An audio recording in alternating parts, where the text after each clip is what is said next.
Zimbabwe, also known as the Republic of Zimbabwe, is a landlocked country in Africa.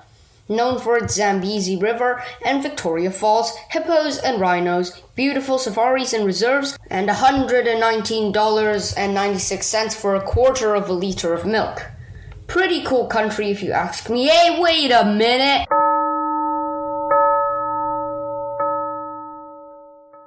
Good day, chaps. Welcome back to another video. Last time, I explained what inflation was. If you didn't catch it, here's a rundown of what I said. Inflation is caused by too much money in circulation. Too much money means the money loses its value. Businesses will raise their prices as there's what seems like an opportunity to earn more money because there's more money, everywhere. You can measure the inflation rate from a base year to a given year with the Consumer Price Index, or CPI. Also, keep in mind that inflation means an increase in the general price level, meaning, everything. So if the price of bacon was rising and it was only the price of bacon, then it's not inflation. It's probably just supply and demand problems. Okay, cool. Now let's get on with Zimbabwe. For this, we must go all the way back to pre-colonial times to capture what went wrong. During pre-colonial times, Zimbabwe, which was then known as the Bantu state, was quite reliant on cattle, farming, and rare materials. They traded with the Arabs. Doing good, so far. Then, the British South Africa Company came and colonized a good chunk of Africa. Immigrants moving to what was known as Southern Rhodesia at the time was temperate at first, but increased significantly during the 1900s and the early 1910s. Then, following the economic slump in Cape caused by the Second Boer War, many South Africans were motivated to move to Southern Rhodesia. During this period, annual gold output increased tremendously. The recession in the 1930s gave way to a post-war boom, in which around 200,000 immigrants arrived. This spawned a relatively balanced economy, with new industries such as iron and steel appearing. Once again, doing even better, for now. But then, it all began to fall apart in the 1980s. Initially, the government followed a corporatist model with government management of the economy.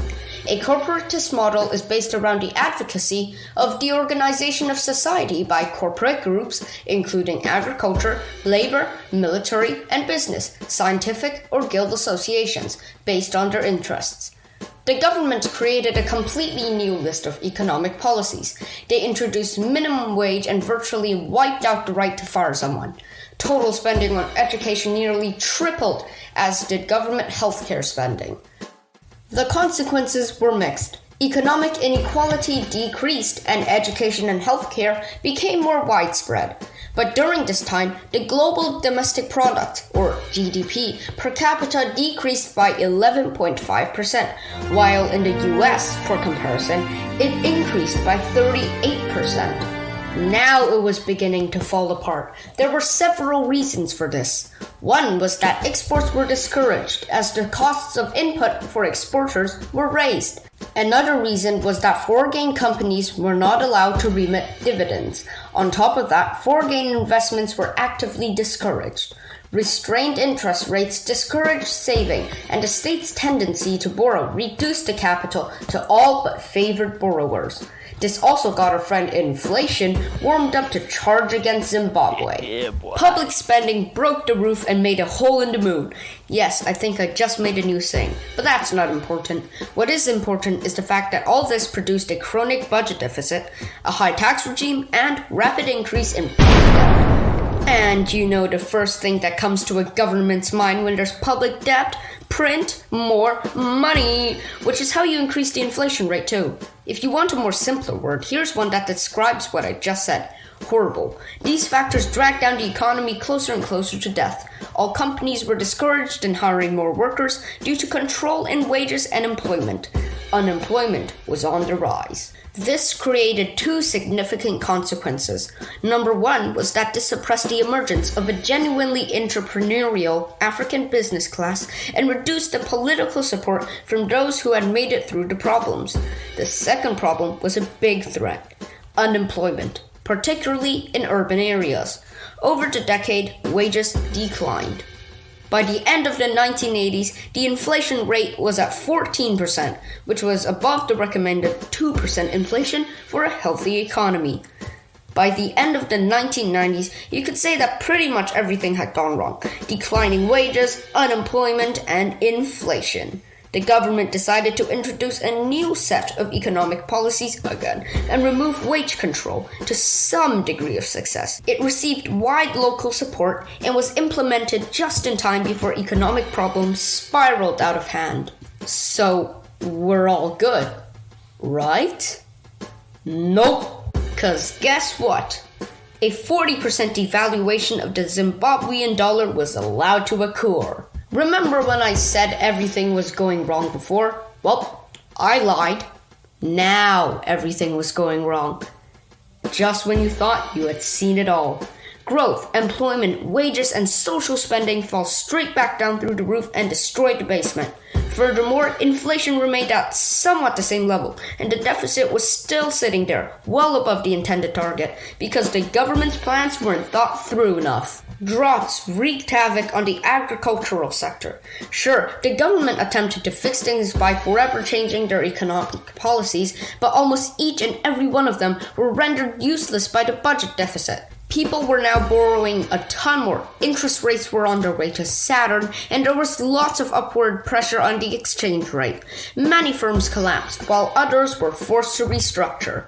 Uncompetitive industries were eliminated quickly and overmanning was reduced, but all this came too quickly. Picture snow melting from a mountaintop and then trickling into a river. The snow represents the change in the economy.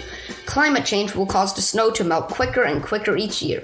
As the snow melts faster, more water gets into the river. Suddenly, one day, so much snow melts at a time that the river overflows and floods nearby towns and villages. The overflow is caused by too much change in too little time. Okay, bad representation over. That was actually horrible. Back to Zimbabwe. The public's reaction to this disaster undermined the economy, creating a perpetual cycle, one that can only end in economic collapse. It's like continuously telling somebody that you'll get something done, but you never do it. First time you say it, they believe you. Second time, they're kind of skeptical. Third time, they question your ability to complete things. 50 times, and they've just given up on believing that you can do it, and now they want to do it themselves, just so it gets done. Except in this case, the public can't really do much because, well, they're the public, not the government. In 1998, Mugabe, the then president of Zimbabwe, intervened with the civil war in the Democratic Republic of Congo. This may have been done to protect his own personal investments, which led to countries providing international aid questioning their decision to do so and asking themselves if it would be any good to help if you're just going to waste our aid.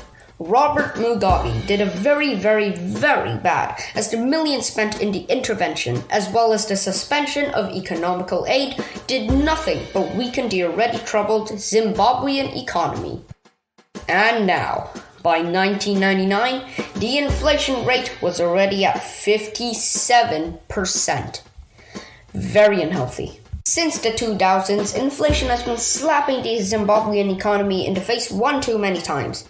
In fact, in 2009, the inflation rate was at a disastrous 837.5% at one point.